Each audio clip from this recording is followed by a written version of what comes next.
Does everybody have them downloaded yet?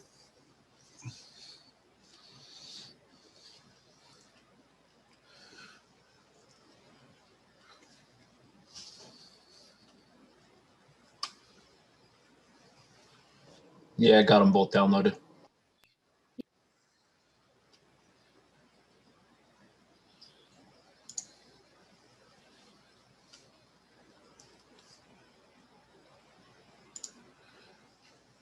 So when you get them downloaded, you want to go to the Insert tab and then Link CAD.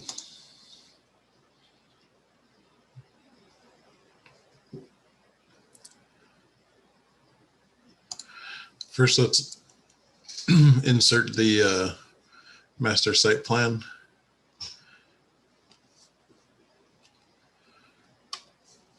And then there's a couple options down here. You can either invert, preserve, or create black and white. In CAD files, we're going to preserve because I made everything gray, just because we're going to use it for kind of a background reference. And then layers and levels, you'll just want to select that to visible.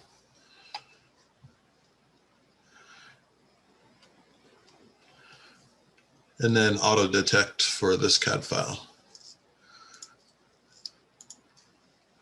Always choose origin to origin, which it should be set to default. And place at level 1 is fine. So once you have all your settings, like I have here, you can just hit open. And you want to do this on the site plan. Site plan or level 1 should work too, but we're going to do it in the site plan. Either way, it'll work.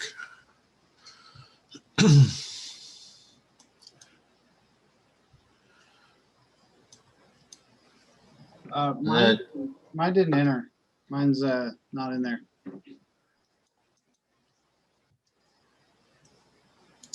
Did it give an error when it came up? No, it's on level 1, but it's not on site. So I don't understand how to move it. Is it in the level 1 plan? Yeah. And can you see it? Yeah, I can see it. And you can't see it in site though? No.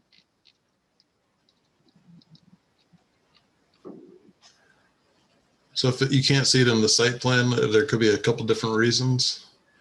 I'm assuming you don't have your crop region view turn check box here on the properties tab? Nope. Mine looks just like yours. Except without the site plan? Exactly. It is zoomed way out there, Jake. I just keep scrolling and see if it pops up. Oh yeah, okay, there it is. Yeah, if you double click, it'll zoom to extents. And over here on your visibility bar, you can hit zoom to fit all, zoom to sheet. Sorry, really quick. I didn't catch the positioning. We want auto to origin to internal origin, or what was? It should be on the. It should be default on the origin to origin. So it should be auto origin to internal origin. Okay. To internal origin. Okay, just making sure I had the same thing because for a second I thought I didn't. So I wanted to make sure I got that right. Thank you. Yeah, no problem. It used to be default center to center, which we never use, so I'm not sure why that option's even there. But they've changed it in recent releases. And so, Alan, I saw you just signed in. If you could go to Moodle and download these 2 files. No problem.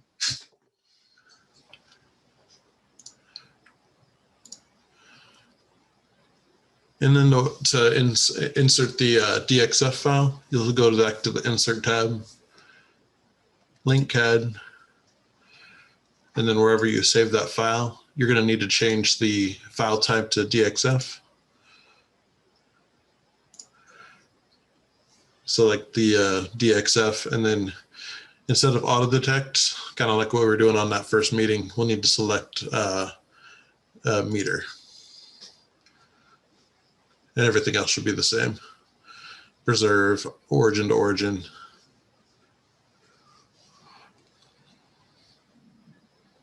All right, I'll get caught up. Okay. And then hit open. And it'll put in that that DXF file. Default, when AutoCAD inserts a CAD file, it will automatically pin it. So if you select it, you can see this little pin icon. If you try to move it, it won't move. If you hit move command, it'll say you can't move pin element. And we're going to leave this site plan where it is, and we're actually going to move this DXF file of that topography on top of here. Now it's not exact. You can kind of, once you get it, you'll see that it doesn't line up exactly, and that's okay. We're just going to use it kind of for reference for our topography. So if you select your DXF file that we inserted, unpin it by clicking this little pin, or if you go up to the modify tab, kind of here in the middle on this palette, you'll see the little pin or unpin. And so you can unpin it there or just click the little pin that is on the. So once you've unpinned it, you go up to the modify tab and hit move. And I'm going to line it up with the track. So once you hit move, you can really pick anywhere because we're just going to kind of eyeball it. In an office, you'll get a site plan that you can acquire coordinates. But for this, we're just going to eyeball it just so that we can use this file to create the topography.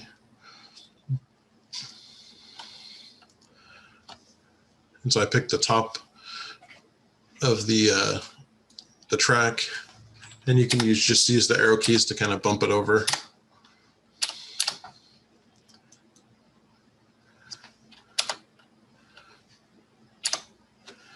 To get it close. Because we're not going to use any of this information for the site. You can see it. And once you do that, you want to repin it so that you can't inadvertently move it, but we'll actually unload it from the project. You can see from that site, it exported some of the parking lot features, but it's just kind of a rough site.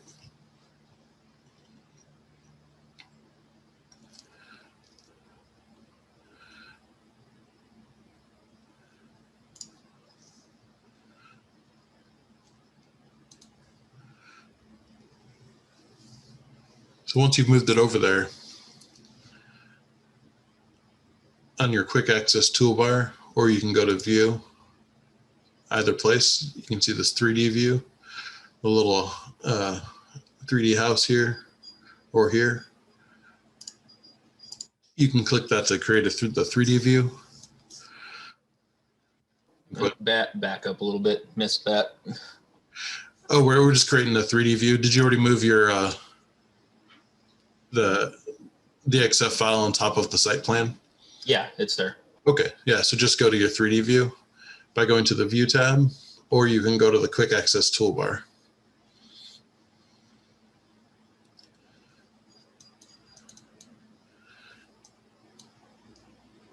Got it. So once you're in the 3D view, you can go to the top and select Massing and Site. And then pick Topo Surface.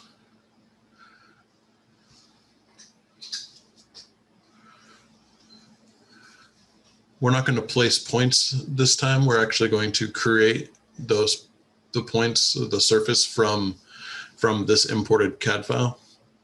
So you'll select this Create from Import. It'll bring the drop down, and you'll select Import Instance. Once you select that, you can select the DXF file, and it will bring up all the different layers that it can use to create the topography. And you can just leave them all checked. and hit OK.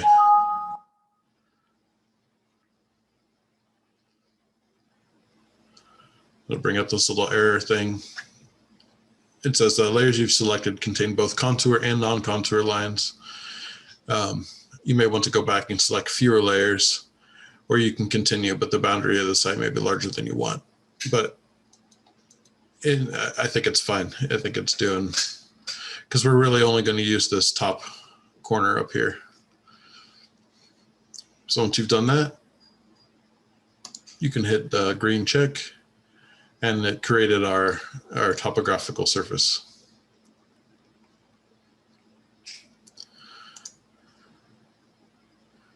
Sorry, I'm behind again. Okay. The DXF file was really small. What are we? Oh yes, so when you go to insert the DXF file, so if you're in insert and then your link CAD, it does not auto detect the So that meter. yeah, it said it's a meter. I remember that part, and I was like, do I need to do the meter part? Yeah, it No, I was looking for it. I was like, I can't find it. It was really, really, really, really tiny. I was Yeah. like, oh. So, and then because I tried to do it with the meter, but then it didn't work because it said it might be invisible. I was like, oops. okay. Now I have it. Awesome. But yeah, now I was able to find it because it's really tiny and delete it and then redo it. Now the meter part worked. Thank you. Good. And so once you've got that inserted, you can move it on top of the site plan that we inserted first. Right. Am I moving it on top of the site plan or moving the site plan to it? You'll move that DXF file on top of that site plan. Okay.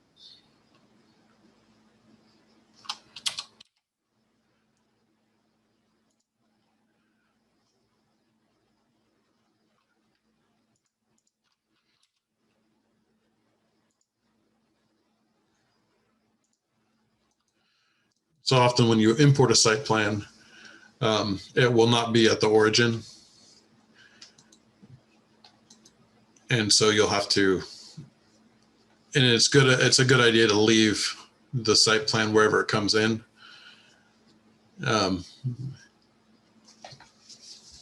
Because it often will use coordinates that are more specific to the site, and everybody else will also use that file when you're working on a project and be modeling their content at that location.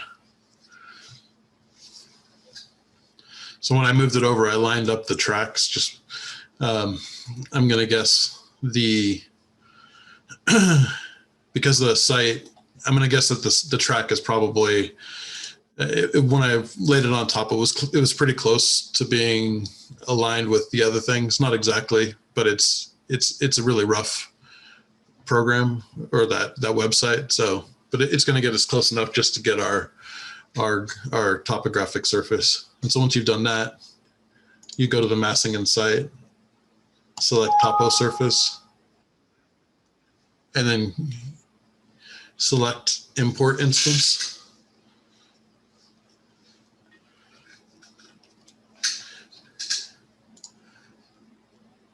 And you'll select your DXF file.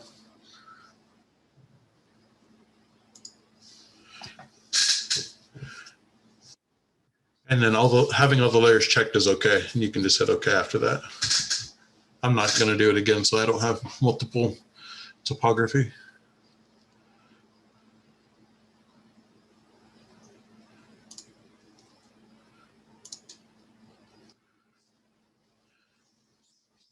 So once you've moved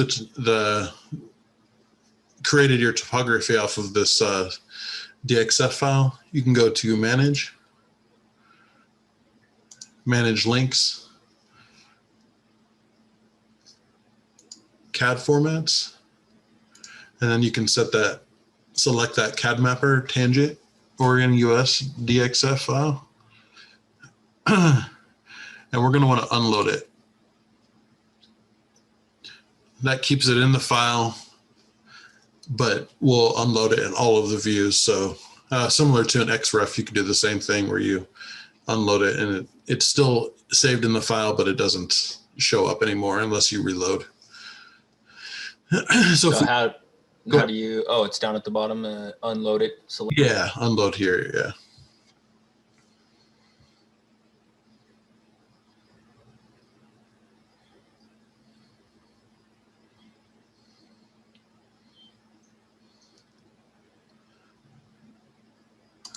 Once you've unloaded it, you can hit OK, and then you'll be left with just the site plan. Nope. Site plan went away. It looks like. Okay, so you'll want to. Did you unload the CAD mapper DXF or the site plan? Unloaded the CAD mapper, but it looks like that's actually left, and the site plan's gone. It's weird. Oh, weird. So from the Manage Links tab, you can also add your CAD plan back in. If it's completely gone, you can just add it. And you probably don't need to worry about adding this CAD mapper back in if that's also gone. We were just using it to create the topography.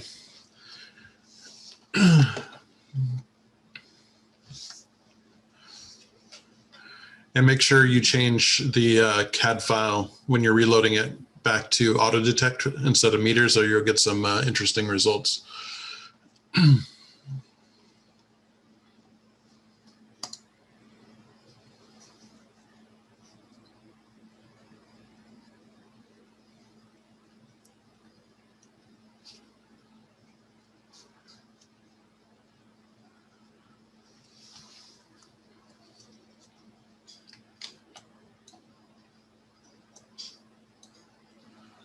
So once you've done that,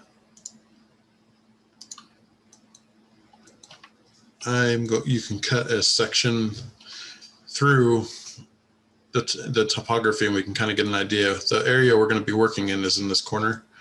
So actually, I'm going to load back in or reload that DXF file.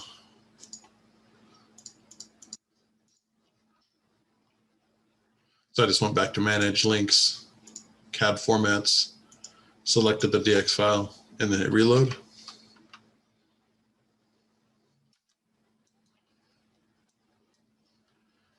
And where we're working is actually in this corner. And I'm going to do something else here.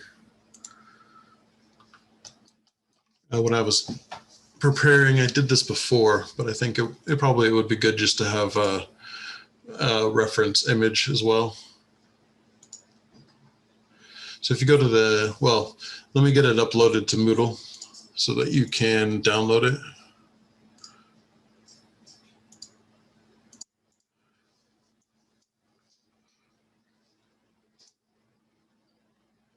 What we're going to do is we're going to upload we're going to insert an image of the campus, just so we can kind of get a graphical image of where we're going to be working.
So if you want to download this campus image,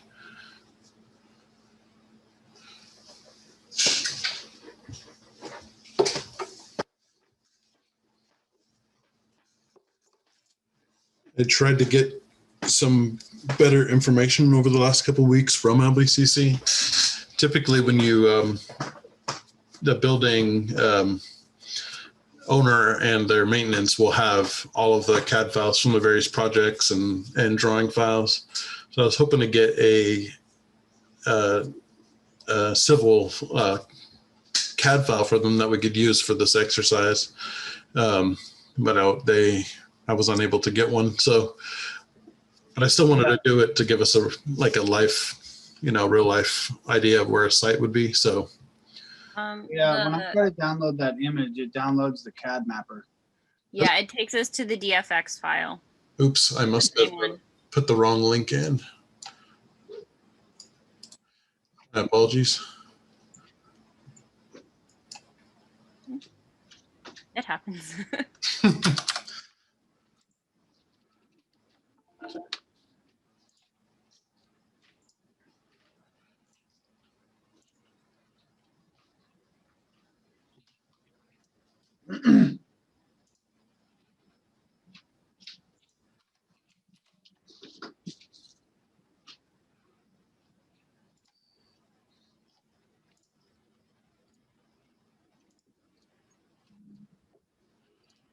All right, now it should work.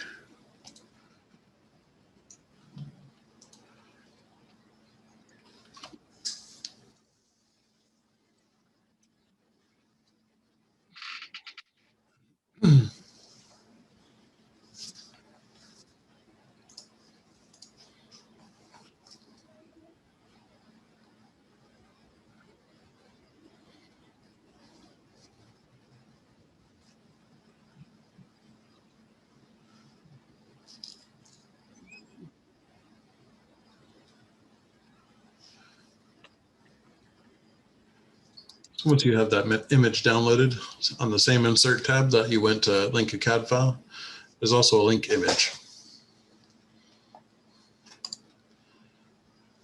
So you'll go link to that image,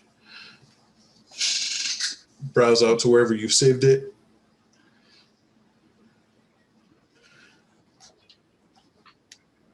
And then select open. Unlike a CAD file, there is no scale because it's just an image. And so as you can see on the screen, you can place it anywhere. And it's going to be small. Once you place it,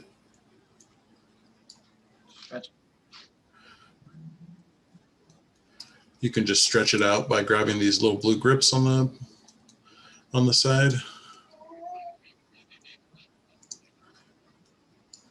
And so the next thing we can do is, because obviously you see we can't see it, to place to kind of orient it on the site. On the bottom, under visual style, on your properties palette, you can change that to wireframe. And then we can see through everything.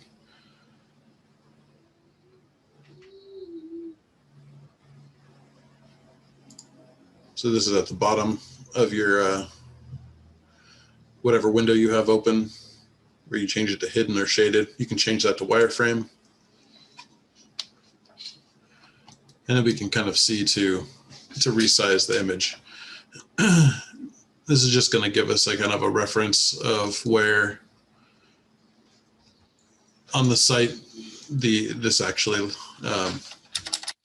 it's a good idea of what's kind of going on the site. So I use the left and arrow keys to kind of bump it over.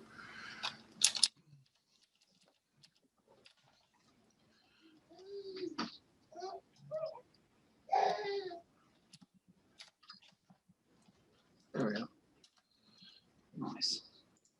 Once you get in there, just like everything else, a lot of these things you'll want to pin it.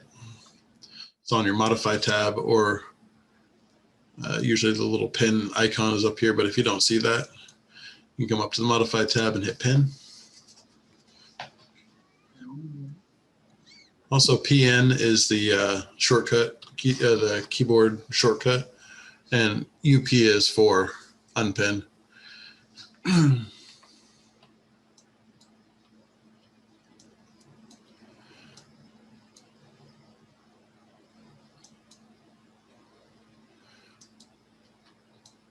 So I turned off my topography in this view, so I'm going to turn it back on.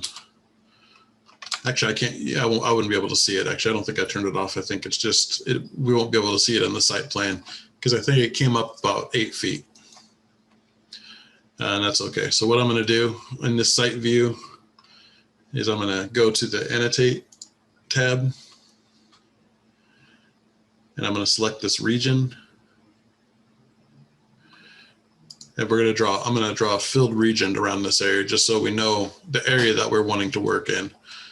So here's the campus and our kind of sample building we're going to put over here on this site.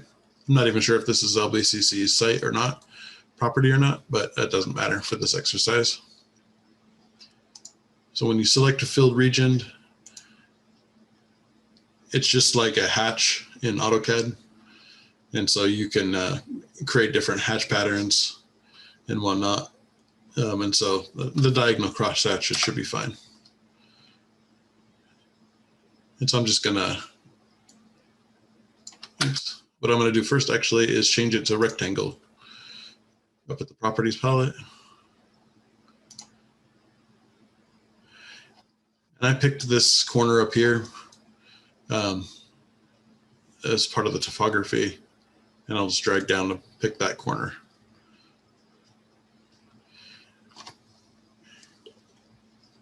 It's not imperative that it be exactly like that. It's just so that we know where on the site we're going to start creating our building. Once you've drawn that rectangle, you can just hit the green check. It's good to save often. And then now we have our filled region.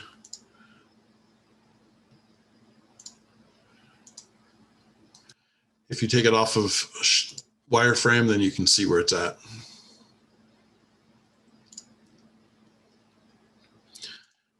And I'm going to unload it because I think everybody else has already unloaded theirs. Oh no, I think I had you reload it, right? So I unloaded go ahead and go to manage links, and then now you can unload the CAD mapper.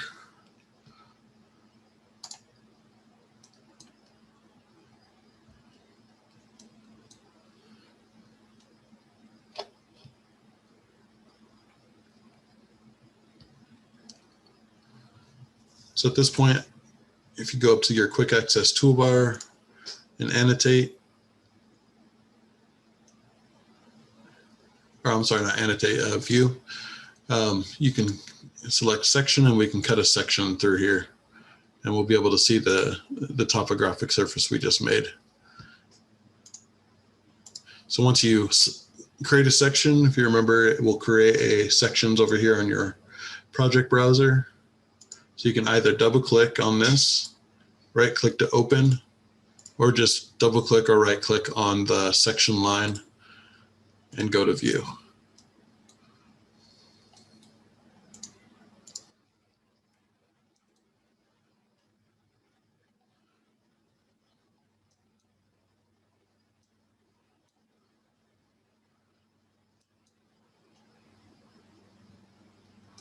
And now we can see the topography that we just created.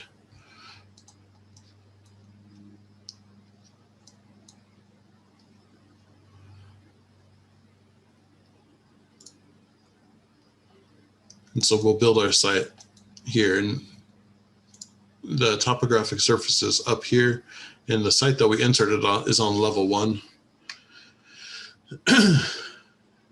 If on the view tab, or actually annotate tab, I think. Let's go to the modify tab. Modify tab, there's a measure between two references. If you pick you can kind of see the line where our CAD file is, and you can kind of just drag up and see that the grade is kind of about 8 feet from our level 1.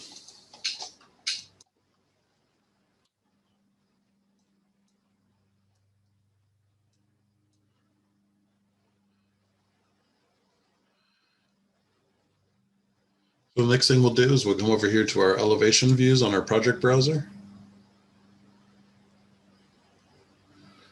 And we can double click on our south elevation. And we can see our linked plan and our topographic surface over here.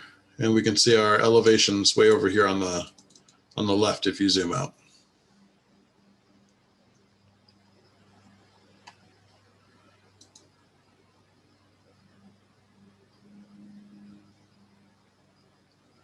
So if you zoom in, you can see the elevations. Go ahead and select the level 1 elevation and the little open circle. If you click on that, you can drag the elevations. And a little trick, I'm not sure if it's a glitch or whatever, but if you drag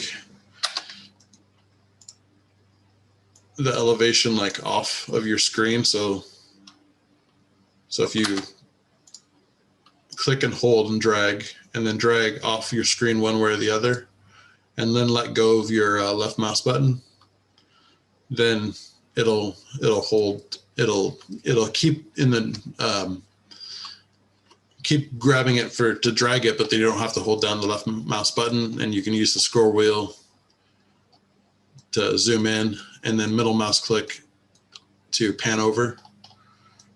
And we'll drag our elevations all the way over here to our site. Sorry, you click and hold what and then drag it off the screen? So this little circle here, Yes. if you select that and with the left mouse click, Yes. and then you hold and drag, and if you let go of the left mouse button, like if you're on top of your project browsers or off of the screen, then it kind of locks in. So like I'm not holding the left mouse button now. So I let go of the left mouse button, and then when I go back over into my window or viewport, then it's locked in, and I can more easily use the mouse wheel to roll and middle mouse click to pan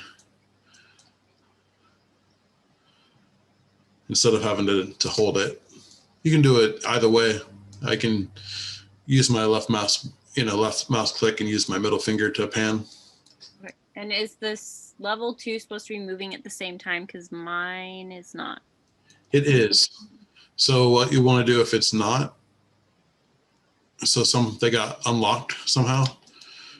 So what you want to do is you'll pick your level 1, and then if you drag over to line it up with level 2, and then let go, it should lock them together. Okay, got it. Yeah, and then if they should start moving together. They are. Okay, cool.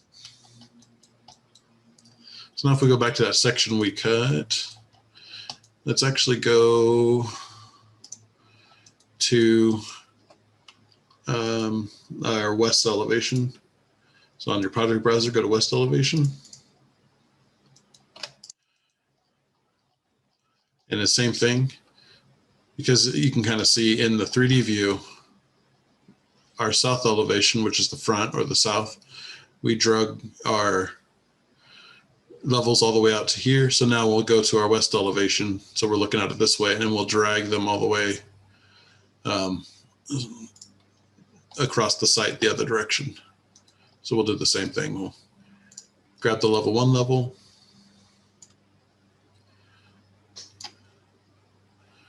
grab the little circle, make sure they're connected or locked in together, and then you can pan and drag over.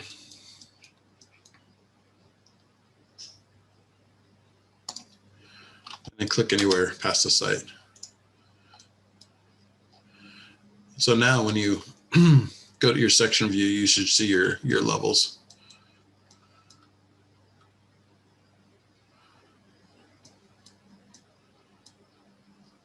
You can see the CAD files on level 1.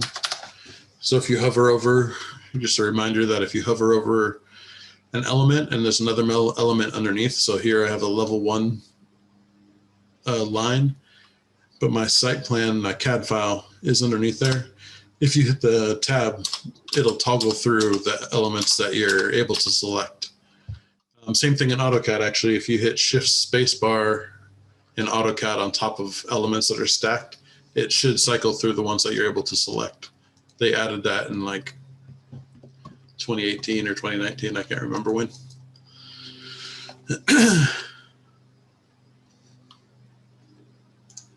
So now we've got our site plan set up and we got our levels all drag over there. On our site plan, we should have this area marked so that we know where to work. And then we could start building our building here. We're gonna hold off on starting that. I thought there's some new elements that we're gonna learn how to use this term. So we're gonna kind of play around with that for the rest of the class there. So you guys had used walls elements in the last class. And so let's go to our level 1 plan. And let me see here. Hey, Joe. Yes. So I did all of that in the level 1. So the picture and the region and all that is on, I put that on level 1 and not site. That's okay. Really, it doesn't really matter. They throw in the site plan. They change it to a 1 inch equals 20 foot scale. They turn on the origin and the site survey point. So that's about the only difference. So what you could do, you can actually just delete your site plan. I'm going to actually just duplicate it here so I don't have to.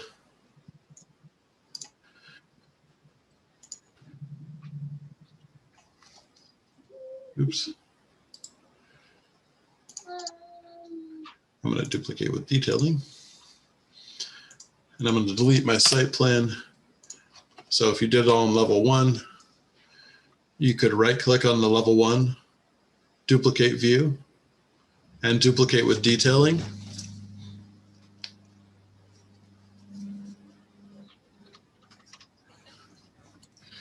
Then you'll get everything like I did here with the site.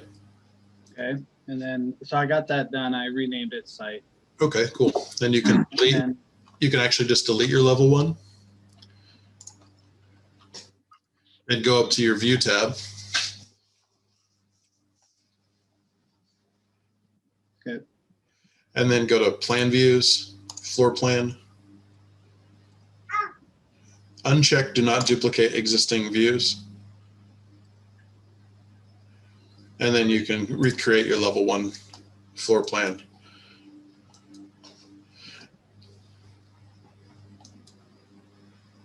Well, it doesn't look very good. How so? It's got that layer over the top of it. What is that? Oh, so that's your topography. Oh, okay. Yeah. And later on, we're going to change where level 1 is. But for right now, we're not going to cover that. Essentially, what we'll do is in the site plan. Oh, also one more thing in your site plan, go to your view graphics or visibility graphics, which is located on the view tab under visibility graphics or on the properties palette here. Once you get that open, you can select any of these and hit S and it'll or scroll down to your site plan. And you'll want to make sure and turn on project base point and survey point. We'll use those later.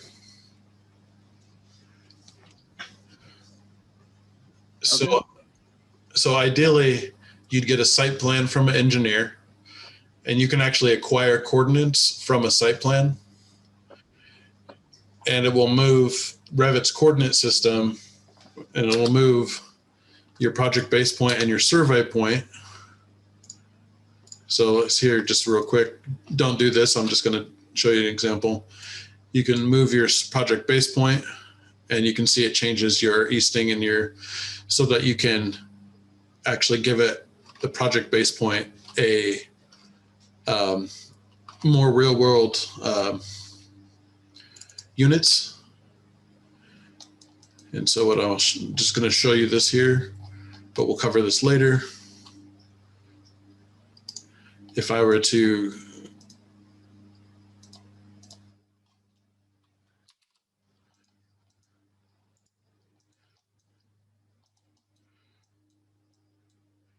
change this elevation, it's going to now change level 1 to be -8 feet because I changed the project elevation to be 8 feet. So now it's going to actually change where these elevations are located on your project. So essentially what I'll do is in that section, we're going to determine a height to place the building based on the topography, and we'll move our project base point to that elevation. So like in a lot of projects, instead of getting it as 0, level 1 isn't always 0. Level 1 will be like 101 feet. And every level will be up, and that's from the actual elevation of the site. And so what they'll do is they'll often, just call level 1 0, but then in the site plan, 0 will be whatever the elevation is determined by the civil engineer, because they'll go out there, they'll send a surveyor out there and determine all that. So we'll do that later, but if you could turn on that stuff on your site plan so that we can, so when we go over that later on, you'll have that information there. So you have this site project base mark, and you also have a survey point as well. So for the site plan, we go to visibility graphics and we go to site and we turn on project base point and survey point. Yes. Okay, those were already turned on mine. Yes. No, I think so. Someone had them recreate that level 1 plan. For Jacob then. Yes. Yeah. Okay. So that later on when we get there, he's not looking for them because we had, the site plan that Revit automatically loads already has those turned on. Sounds good. Thank you. Yeah, no problem.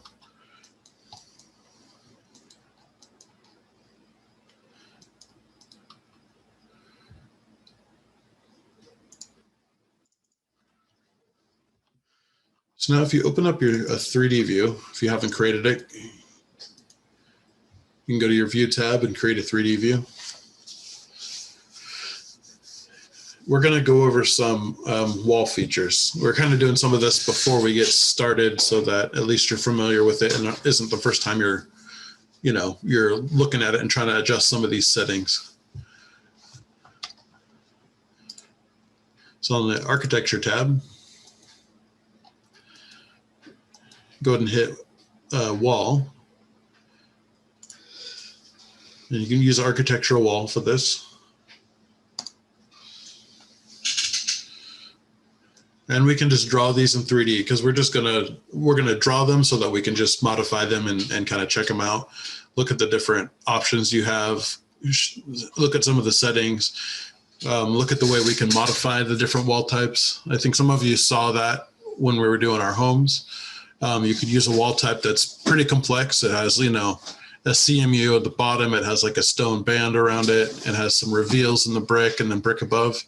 I'll show you how to make those.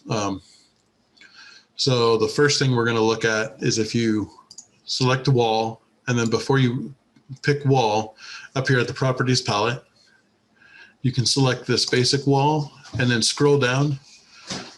And then one thing we'll be adding here. So most commercial buildings, they'll have a storefront or a curtain wall, which is just a fancy name for a window, but it is different. It's a large aluminum framed window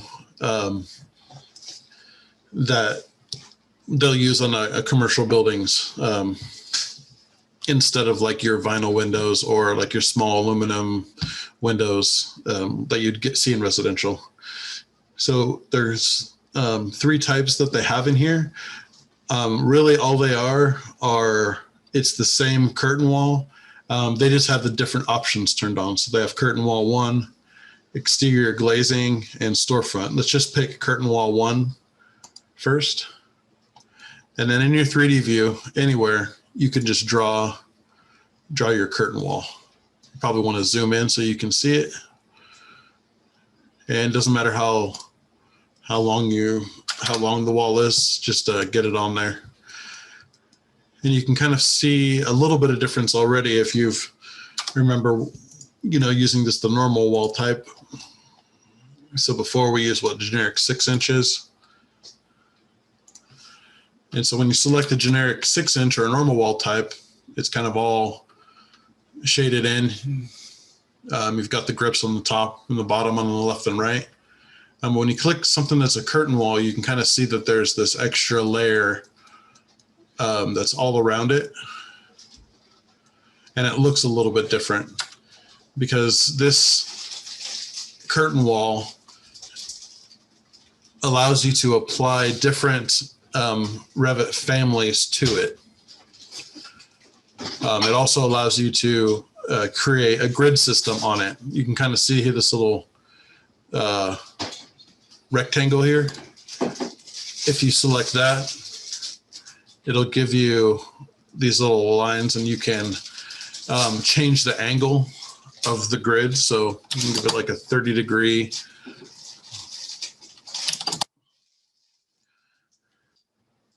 And so I think if we go here and let's see.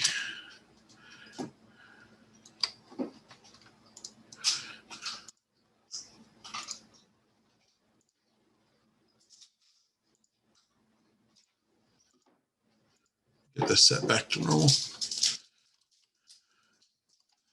So when on the curtain wall, once you've created the wall, then you can up at the architecture tab, you have these options here. The first one is to create a curtain wall on top of a mask. So if you were doing some kind of complex mask, you could click the face of the mask and it'll create a curtain wall on top of that. The other ones allow you to put a grid on the curtain wall. So what you would do is you draw on all your mullions. The window mullions are all the different edges of where the window would, the glazing, the actual window material would stop and start. And then the curtain wall mullion will actually put that rectangular aluminum mullion in the spot. So you can see the little video. So what we can do on this one is you can see we changed the degrees. And so now whenever I add a curtain wall grid, so I can kind of go back here because I think I kind of, so this curtain wall, I selected this and I just changed the angle so that when I place my curtain wall grid, it's at a 30-degree angle. And so all that's doing right now is, if you can zoom in, once you've done that, you can see that it's creating little spaces in between each of these little grids, so that if you were to hover over here and hit tab, it's actually created separate curtain panels. You can see over here, it's a system panel glazed. So it's a preloaded panel that Revit has loaded, that automatically is loaded in. And so when you're adding these curtain grids, you hover over the top of the curtain wall or the side to place these grids. And so in a lot of commercial buildings, we'll have storefront or curtain walls instead of regular windows, because they'll have most stores you go to, they'll have that long clear glazing in the front so that you can see all the way into their store and see their shelves and everything. And so that is what a curtain wall grid does. So the curtain wall mullion does something similar. So if you click curtain wall mullion, you get a drop down and you can actually give it different mullions, which are, let's see, let me bring up the book here. Let's go ahead and play around with that. I'm going to bring up what a mullion is when I'm just talking about that.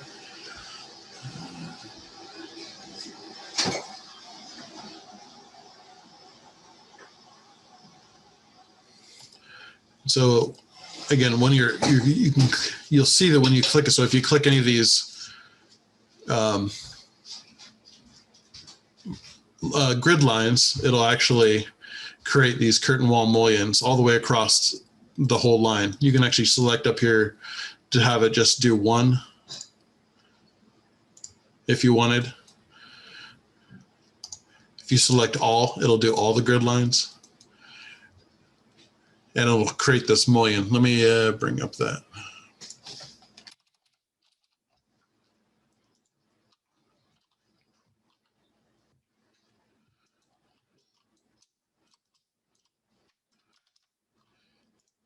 And if you've changed the angle, you can actually come back in here and you should be able to just change the degrees back, and it'll make it just a straight vertical 90-degree mullions again.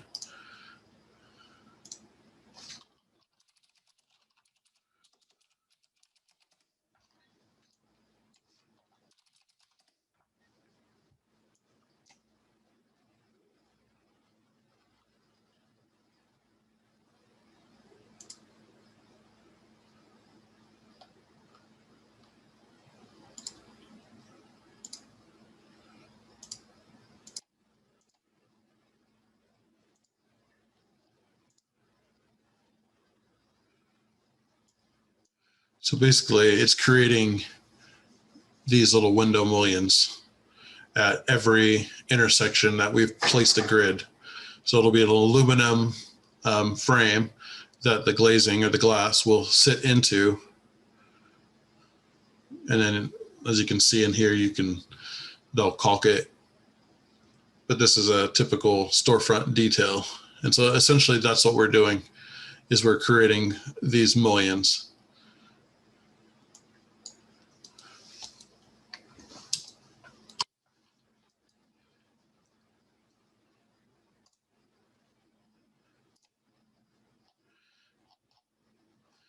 So if you go, and that was curtain wall 1.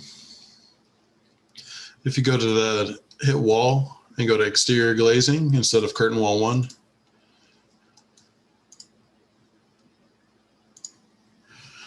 and you pick, it's already got some of these things set up for you.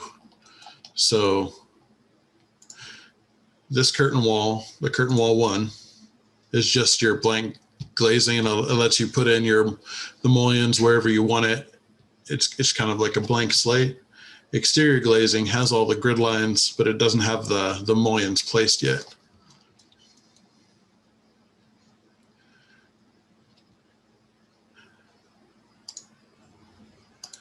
And then the third option up here is storefront. So if you click and place the storefront, you can see it's already got all the mullions set for you.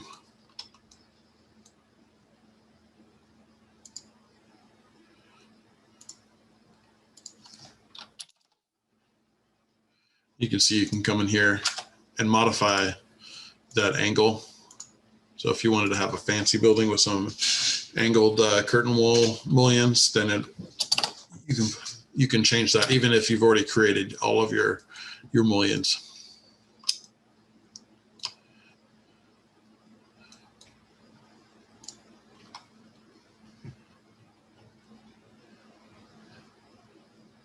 So if you select this curtain wall, And then you go edit type on the properties palette. You can see where all this stuff is stored. So essentially that first one that we selected, nothing is defined. Curtain wall 1 has none of these elements defined. Curtain wall or exterior glazing has nothing defined except for the horizontal and the vertical grid spacing.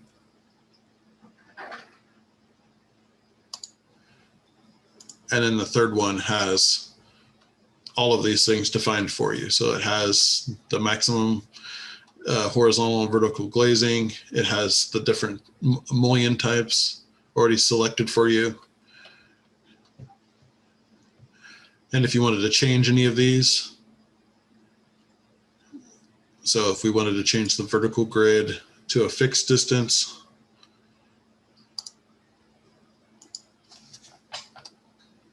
we wanted it to be 10 feet, you can hit apply. It'll change how that's laid out. And so what that'll do is it'll start on one side, it'll go 10 feet and then it will end. You can see how it ended with this little tiny mullion, this little tiny window. And that's because that's fixed distance. It made this, all these panels 10 feet, and then whatever left over, that's what it made it. So if you go to edit type, you can actually tell it to be a fixed number.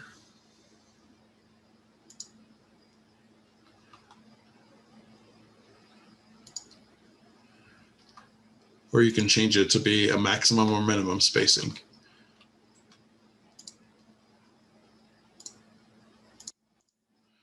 And the same thing works for the horizontal grid layout.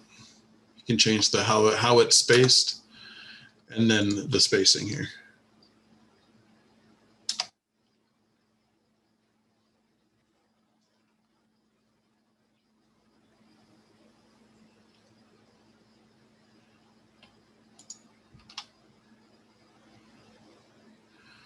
You can change the curtain panels that are in here, the join conditions, which we'll get into those later.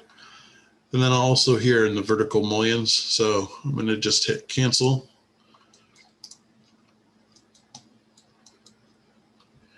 And I'm going to draw a curtain wall again. But I'm going to pick this rectangle so I can draw a rectangular curtain wall.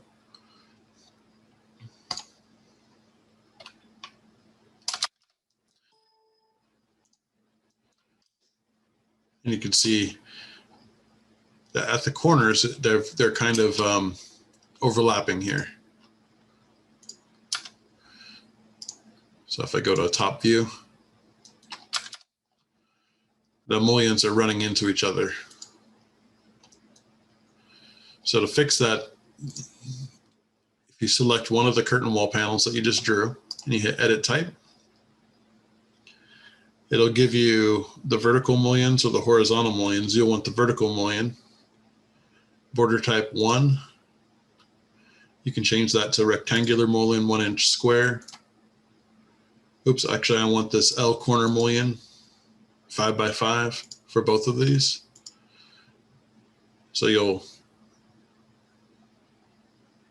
change the mullion type for the corner, hit apply, and yes, delete elements. And you can see it put in this corner, this L corner mullion.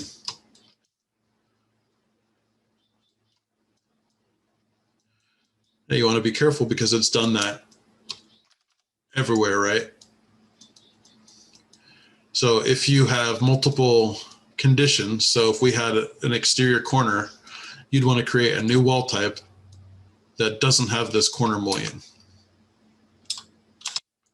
Is everyone following along okay? Let me know if I need to go back and repeat anything or go over.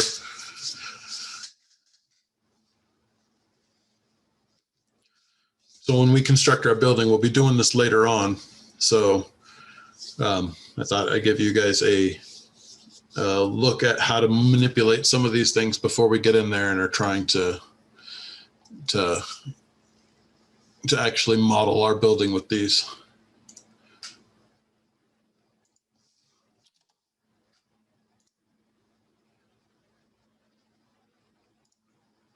I think when we initially loaded it, it was 5 feet spacing for the vertical mullions.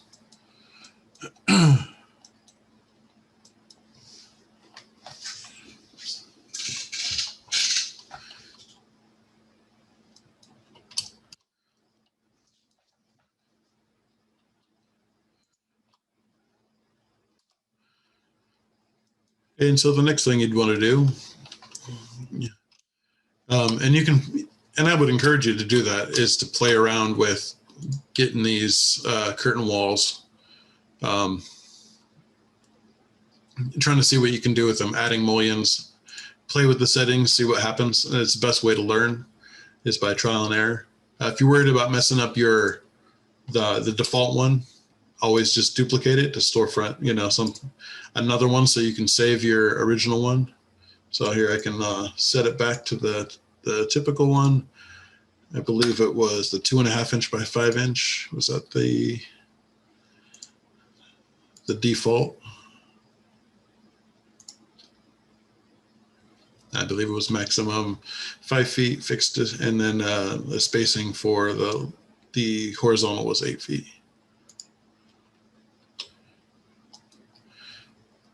Yeah, and that puts it back to normal.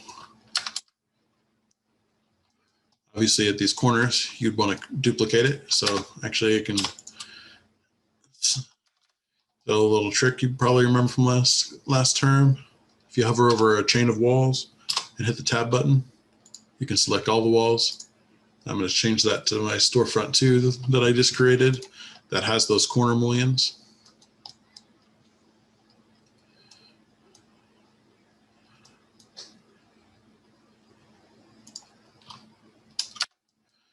And so the next thing that we can do is, because it's a little bit different than the normal wall, as you've noticed, so we can select these individual elements. We could actually grab all of the mullions separately. So if you hover over it or tab over it to try to pick up these different things, you can select, and then you can see they're all pinned. So so let's say we wanted to create an entry at this location. You'd want to hit tab, and we select this pane of glass. You want to unpin it.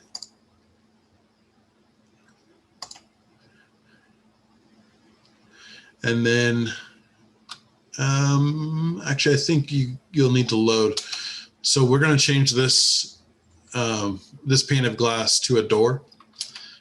Normal doors don't work on a curtain wall, even though it is a wall element. It's obviously much different. So what we can do is we go to Insert, Load Family.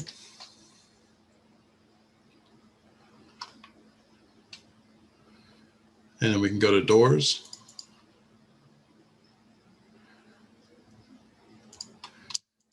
And then we'll have 3 options for a curtain wall door that we can load in. So if you hold Shift, you can select all 3 of these.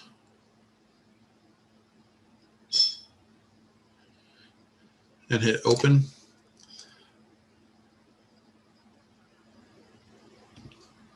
It'll load them into our project. Is everybody with me?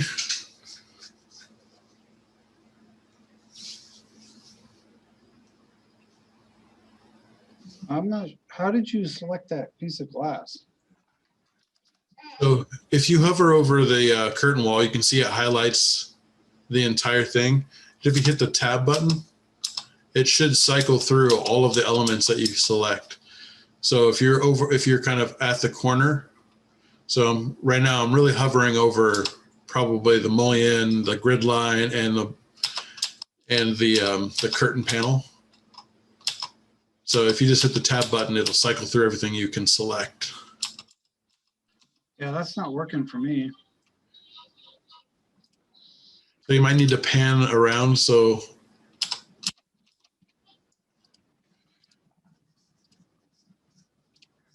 that you can hover over right at the line. Is that, Give me 1 second. yeah, no worries. Trying something here.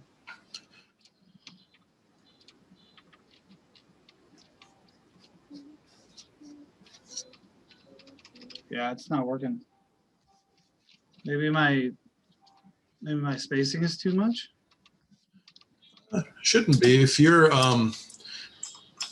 maybe try getting so if you select your curtain wall and hit front in your 3D view, I don't know if that'll help, but getting a straight on shot maybe might help. Although sometimes, yeah, I picked something way back in the distance. But I would try panning around to try, and maybe even zooming in to try to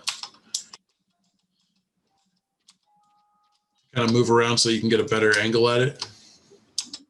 There we go. Okay, I got it. But the system panel glazed is grayed out. It doesn't let me. Yeah, so what you'll do is you'll unpin it from that point. Oh, okay. Got it. Okay, I got it now. Yeah, no worries. Yeah, it's kind of tricky at first. You kind of get used to it. So once you unpin it, it'll ungray. And from this point, you can go to your properties palette, and then you can see those curtain wall doors have been loaded. And then we'll load this curtain wall double storefront. And now it's added that door. So now we've got a door in our front, but obviously this door would want to be on the ground because this curtain wall would be on the ground, be sitting on the concrete. So you'll select the mullion that's below it, unpin it, and hit delete, and you can see it automatically extended down to the ground because the curtain walls are kind of smart as far as like once you have something that's in a panel, it will automatically conform to whatever settings you have on that storefront. And obviously you can see that this door is too small. So we've got about a 4'10" and 51 1/28 from center mullion to cylinder mullion. And so what you'd want to do is you'd want to hover over this mullion until you can pick the curtain wall grid, because the curtain wall grids will define where those mullions are and where this door lives. And you can tell if you look at the bottom left corner, I can't point to it without, but you can see on the bottom left corner of your screen or on my screen, you can tell what element is selected in the very, the text at the very bottom. I haven't selected it yet, actually. It's what you're going to, or what's highlighted. So if I hit escape, now it says click to select, tab, alternates, control, add, shift, unselects. So when I hover over any element, you can see that bottom left corner changing. You can see that now it's curtain wall mullion. Now it's the whole storefront. Now it's a grid. So you'll want to hover over this mullion and keep hitting tab. You might have to move your mouse around slightly as you're doing it to try to select it. And once you hover over that grid, then you'll want to pick it. So you can see that it's now highlighted. You can see in your properties palette that it says curtain wall grids. And then you'll want to unpin that. And then you can click into this dimension. And then we'll change that to 6'2". And so now we have, so basically mullions, well, actually I think these are 2.5 inches. So get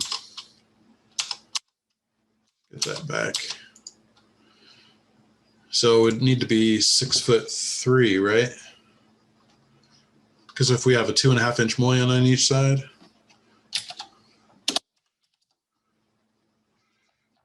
One way I can check is I can go up to my architecture tab, set my work plane. I'm going to pick the work plane, and I can hit DI for dimension. and select the inside of the jambs here. And I got a 6 foot 0.5 door opening here. So it'd want to be a 6 foot, or, you know, obviously 3 foot doors are typical.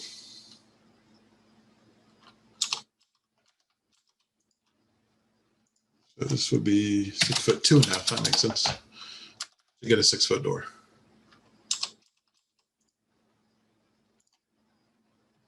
So if you repin it, it's actually going to change it back into the spacing that it was originally. So you want to leave it unpinned.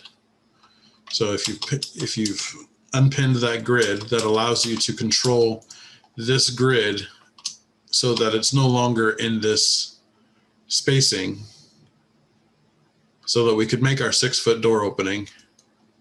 And if you were to repin it, it's gonna put it back into that that spacing that is defined by the curtain wall. That makes sense to everybody?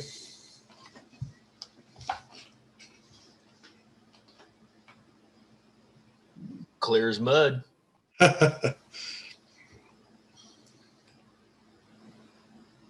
you want to give it a, do you want me to go over anything else? Go back over anything that we just did? Is everything working for you guys? Are you trying it as we're doing it? I'm good. Yeah, following along so far. Okay. Yeah, and again, this isn't this is just kind of an intro so that when we get there and start modeling, you're kind of familiar with how the system works. So I'm not just throwing you to the wolves, as it were. Curtain walls are also interesting as well because although they are a wall, they work because they are a window. So if I have a wall here, I'm just going to take this basic wall that I have. I'm just going to stretch it up just to whatever amount, doesn't matter. I'm going to get my top view. I'm going to hit a wall. I'm going to keep my storefront wall that we're actually, I'll make a storefront 2. No, I want storefront 1 because that one doesn't have the modified mullions. And I'm going to draw right on top of this wall. And similar to a window, so this is what we'll do when we create our building, is if you draw a curtain wall on top of a wall, it will make an opening for it so that you can see in. So if I were to change this to something fancier, you can see this would be like a nice storefront for Kohl's or any kind of Target, whatever, shopping center. You'll have these, windows going along here. They'll usually align these reveals. So the next thing we're going to do is actually going to go over how to make these reveals and the stone band and how to make kind of a stacked wall and make some adjustments to these walls. As you can see, you can draw this curtain wall inside of any wall and it will actually create an opening for you.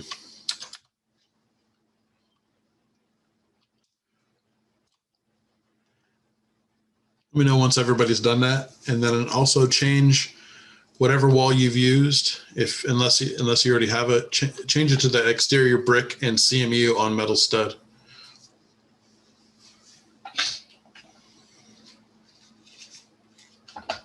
And sound off when you've got it. When you've got your curtain wall inside of that exterior brick and CMU metal stud wall.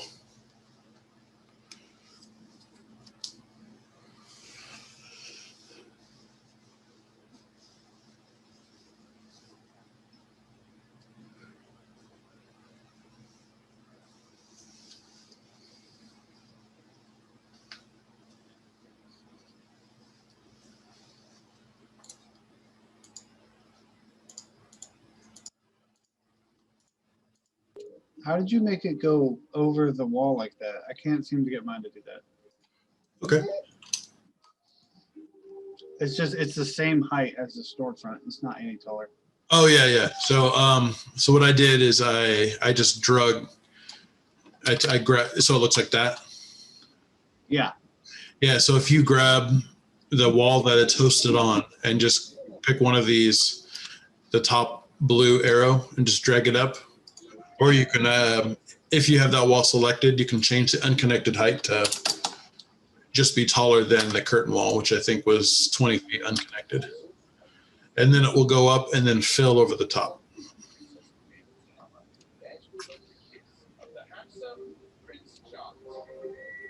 Yep. All right. Looks good to me. Got it. Yeah, yeah. All right, so that's kind of a brief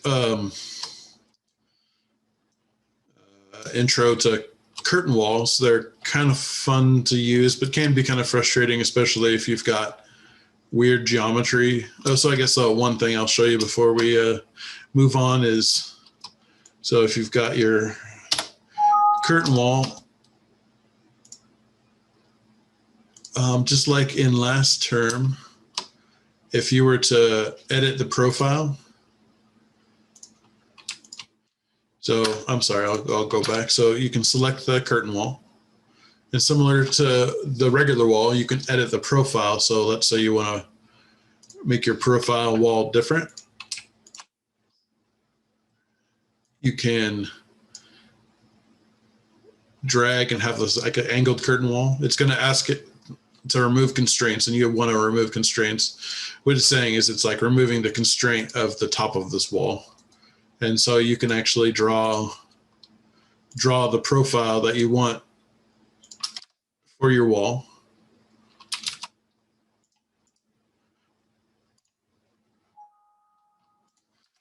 And it might do some weird stuff. It doesn't like some fancy ones.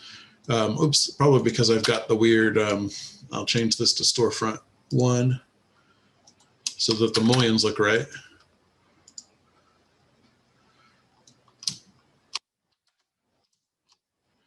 And so you can see you can draw any profile and it will draw the mullions in wherever you have them.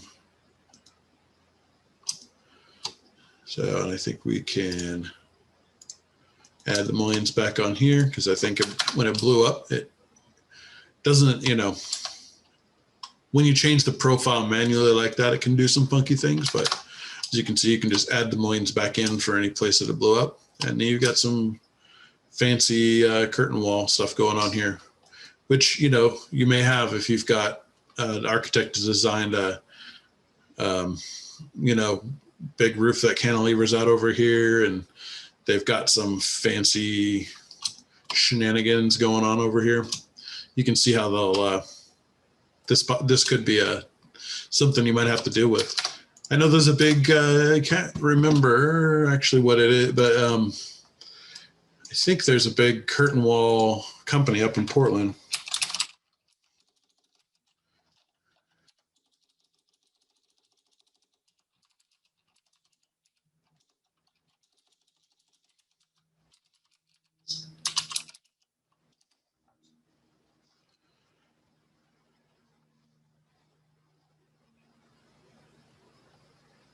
Can't remember what it was called, but I think there's a big storefront or curtain wall manufacturer up in Portland. So if you don't have a job yet, you could check out Portland if you don't mind moving. I think you need to be doing shop drawings for fancy windows for skyscrapers or big commercial buildings. I'm gonna just kill these.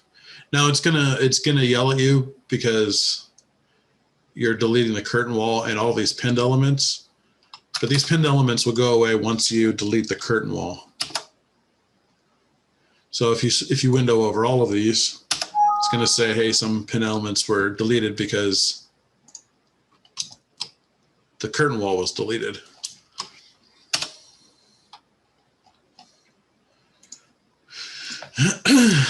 So the next thing we'll cover is how to go over these, how to make this kind of fancy wall. So there's kind of two types of fancy walls other than the curtain wall. So if you go back up to your wall architectural tab.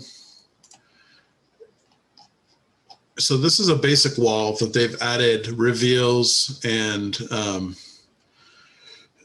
different elements too. They've made it look like a stacked wall, but this isn't a stacked wall per se. Revit also has something that they call a stacked wall. And so we'll look at the stacked wall first because that's pretty easy. So stacked wall, if you go to your wall types, go to wall, and then all the way in the bottom, there should be a default stacked wall. A stacked wall uses two different wall types. Okay, so this is actually, let's see, I'm gonna lock my view. So if I were to go to tag this, it's actually two different wall types. You can see how when I go to the, I'm using the annotate tab and tagging like we did before. It's looking at these as two separate walls, even though it's a one wall connected together. Because what it is if you go to edit type, it's much different than the normal wall type, right? So if you look at your basic wall, you've got all this information, you've got all this structure that you can add to, but you can't do that on a stacked wall. If you go to edit type on a stacked wall, there's no information. If you edit structure, all it does is give you this first wall type and a second wall type, or any wall type that you want. So similar to like when you create a wall, you can see that there's a base side and a top side. And so what you do is you could insert and then move up, and you could actually add whatever wall you wanted to be on the top.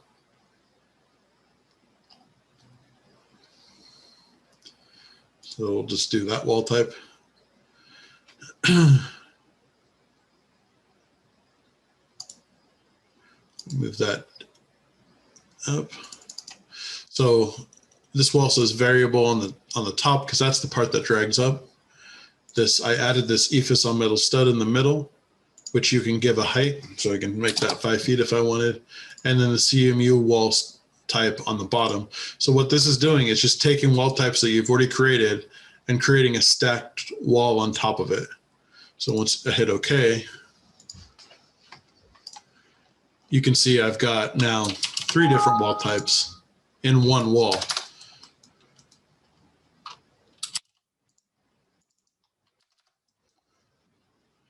So it's one wall that's using 3 different wall types that you define the layers. And that top layer says variable because you can drag that up. So if I wanted this just to be a smaller band, let's say I just want like a 1 foot or even a 6-inch ephes or stucco or cement plaster band.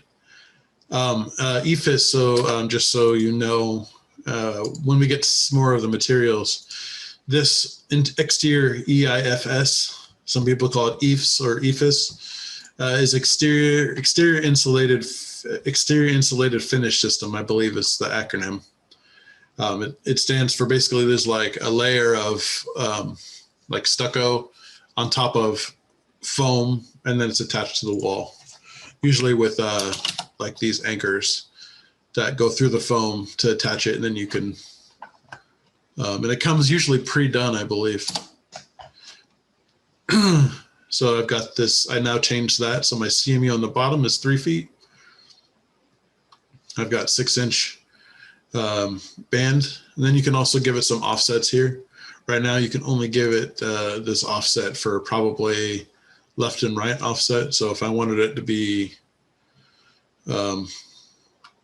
typically you wouldn't want to do that because you'd want the studs to be all aligned in the back and then it to be offset in the front. So now I've got this little band.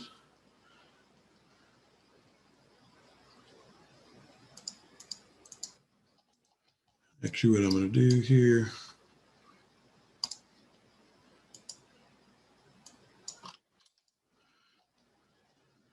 And you can see what I did. Oh, so what I did in this view is I selected these 2 walls. So there's a sectioning box in the 3D view. On the properties palette, I'm going to uncheck the sectioning box.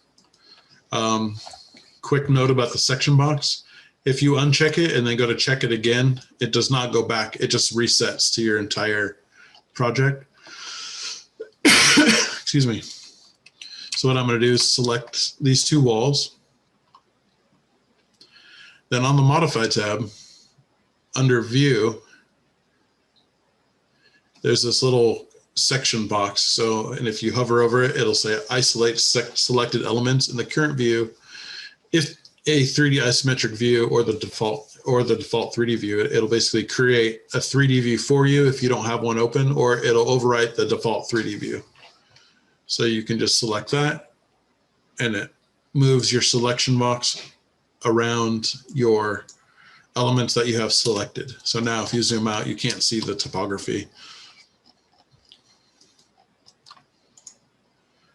So now you can see, so the stack view, you can see that it's got the CMU wall.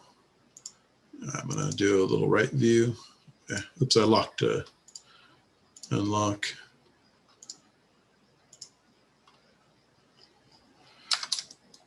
You can see that it stacked the wall so that the stud cavity is the same, but this finish out here will be different. We have CMU on the bottom, they have the brick up at the top, and then that EFIS system, I have that 6-inch band here. And you can see it's kind of like a seamless wall type that you can create. Does that make sense? So if you wanted to create another one, you could just duplicate, edit the structure,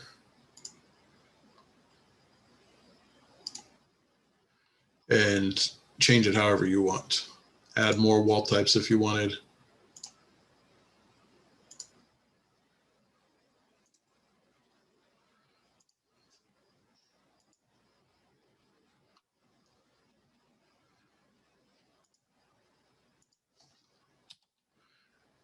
We might use this type of wall on our building just so that we can use it and get used to using it and creating it. So I created this 6-inch, added a bunch of walls, but because these walls weren't the same thickness, so now you'd want to use an offset to get everything to line up. You can see because they don't have the same structure that they're all odd. And so you'd have to use the offset settings to get them to all stack up, because you'd want the back face to stack up. So I probably want this bigger layer on bottom, because I mean, obviously that's not constructible.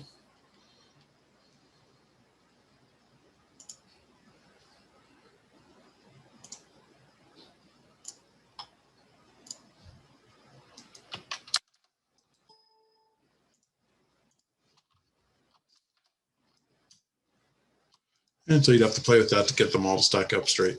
This is not what you wouldn't actually build it like that, but. So the next thing is, does everybody understand a stacked wall?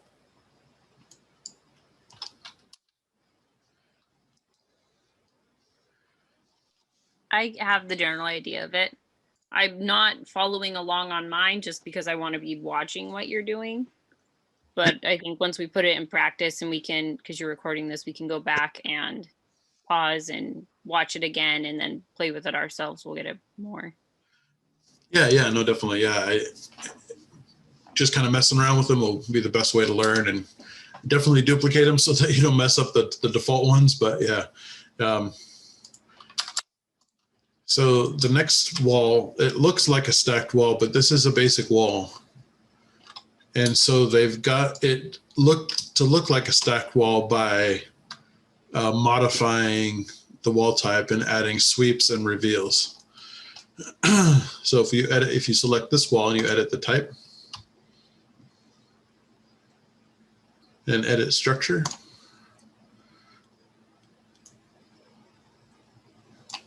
you can see they have all these layers. And if you notice the two top layers, are grayed out for the thickness.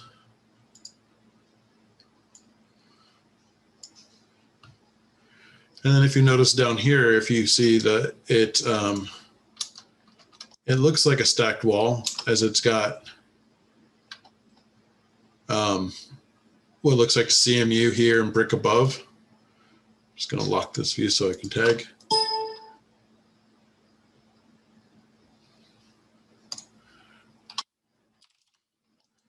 But this is actually just one wall. None of these are separate. Like this one, you can see that when I go to tag it, it's tagging it, it treats them all as individual walls.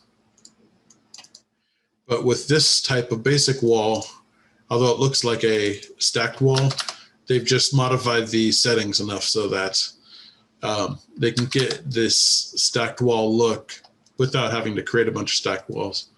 Matter of fact, you could even add this wall.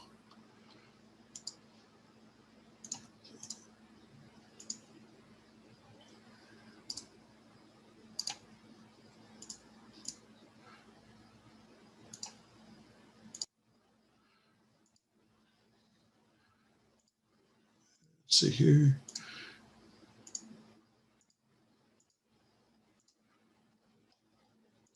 So I can add this wall type on top of this stacked wall. So now I've got this wall below, and I added it to the stacked wall, so you can make mega wall by using these settings in this wall to add it to this stacked wall. And you could do multiple stacks like that. But I'll show you how they modified these walls to make it appear to be stacked. So if you go select the wall, go to edit type on the properties palette, then on the top you want to edit structure and go to preview. And we got 10 minutes. We can do this. So when you edit, so I'll go back here. So I added the structure. On the bottom, here's a preview button, and it will preview what the wall section will look like. It comes default plan, so you can, as you're creating your wall, you can see the layers in a plan view. Below here, you can change it to section mode, and you can see the different layers. And so what they've done is they've added sweeps and reveals. And they've also done they've split some of the regions so that they could have brick or concrete masonry units below and brick above, so that they've basically created two finish layers. And if you select the layers over here, you can see that they highlight. And so what they've done is they've split the region here so that it made it two separate regions, so they could apply two different types of finish. Now, you wouldn't want to do this if you would want to use a stacked wall if these finish thicknesses were different, because you can't make this layer, like I couldn't make this layer be 6 inches below and then 3 5/8 inch above. So, which is at that point, you'd probably want to use a stacked wall so that you could have this bottom be further out.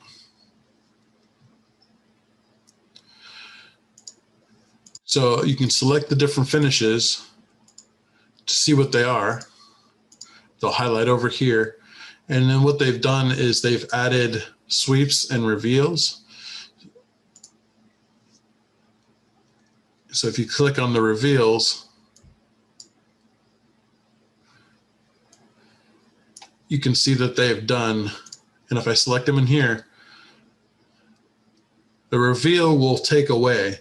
So although it shows those little white boxes, it's actually cutting the wall to give reveal. So if we exit out of here, you can see when I selected it, they highlight. So you can see the reveals, but if you don't have it selected, you can see how it's like cutting those strips out of that wall. On the other hand, the sweeps will actually create, based on a profile, and basically it's like a solid extrusion. So this would be like a void, a void to show where they have like the brick, that layer stepped back, and then this is like a extrusion, a solid extrusion, and you can add those in this basic wall type. So now we're back in here, and you can see what they've done is they've added these profiles. So the profiles are basically 2D drawings or models that they've used to create this extrusion or a sweep. So if I were to change this here to a 12-inch wide and hit apply, you can see how it changed that profile. So you'd have to load a profile or create a profile that you could then use in these wall sweeps and reveals. So I can make it a C-shape profile. Then you can see over here, they've added the material, and they've also added the distance from the top and some offset information.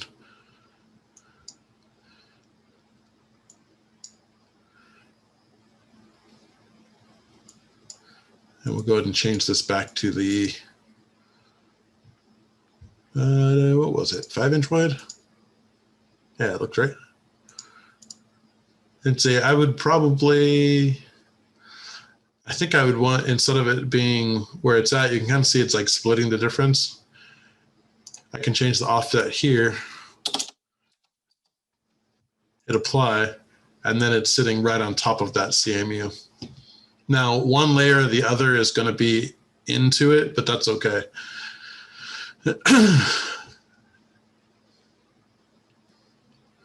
And so if we scroll up top, so once we start talking more about, so here's the soldier course. Soldier course brick is basically brick stood up on its end.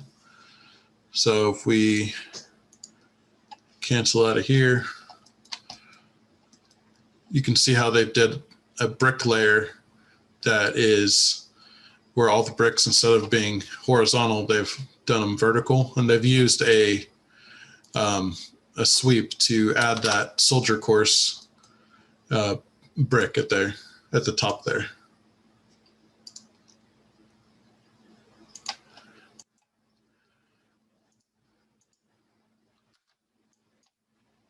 And so you can pan up and around. So if I go into sweeps,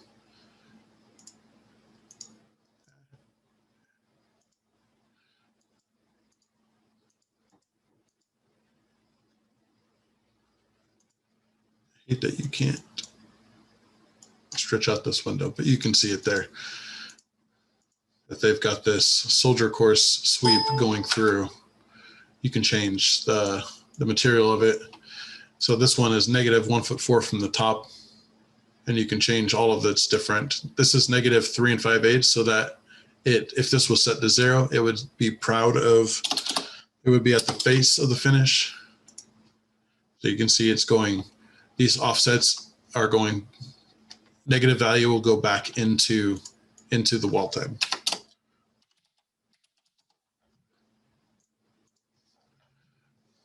And then they've got this parapet cap on top.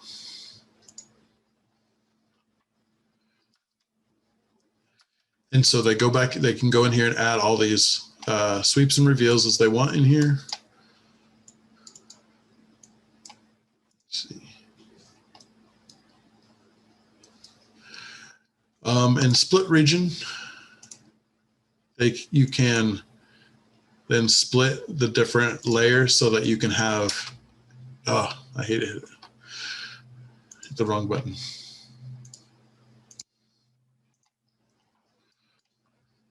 So split region is how they got this to be split. So that you can split and have different finishes here. And then if you hit this assign layer, you can assign the layer the different materials if you wanted, and that's how they got these to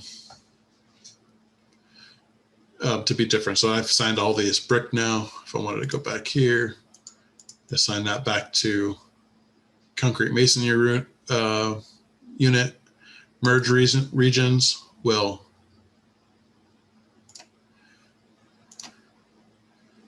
and I will want to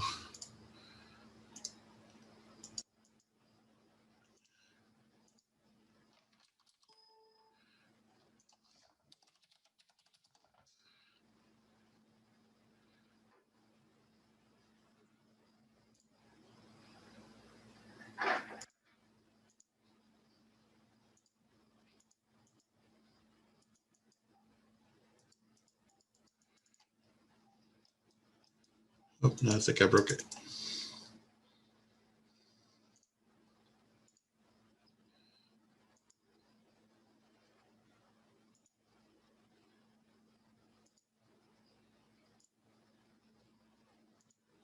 There we go. So I select the layer and then assign layer, and then I pick that layer. So now it's back to the way it was before. Kind of tricky, be kind of fun to play around with these as well to kind of see how badly you can break it and obviously duplicate it. But that's the best way to kind of figure this out. And let's see, I think we're good. I think that's all we should probably do. So nothing due for this. This is just an introduction before we start getting modeling. We're going to have some stacked walls. I think I want to do that. And I also want to have some of these walls that we'll create so that you guys can get some practice modifying these walls. Sorry I went long, and I'm sure that was probably too much. So anyway, any questions before we go? So my plan is to record videos and have them uploaded by Sunday so that you can be looking at them throughout the week at your own leisure. I've recorded this one so that you can go back and watch any of this that you want to rewatch, because I'm sure it was riveting. So any questions before we go? Yeah, one quick one. The view box that we put around these walls, can you just delete that to get all your topography back, or do you have to do something special? No. So what you would do, I don't think you can even delete it. So what you do is over here on your properties palette, there is a section box checkbox. So if you uncheck that, it'll set it back to the extents. And then check it back again, and then you've got it back. Copy. Yeah, it's kind of weird. Crop view and crop region visible, those will stay. But the section box, once you've unchecked it, it resets it. So I'd have to select this to get it back to this size again, or just move it manually by grabbing the little blue grips. But to kind of reset it, I don't even think there's a reset option for it. But just uncheck it and then recheck it to get it back. Oops, uncheck. And now it's back to normal. I got your topo.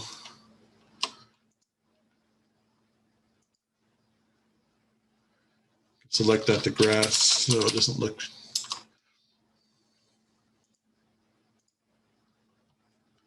But we won't worry about that now. Any more questions before we go?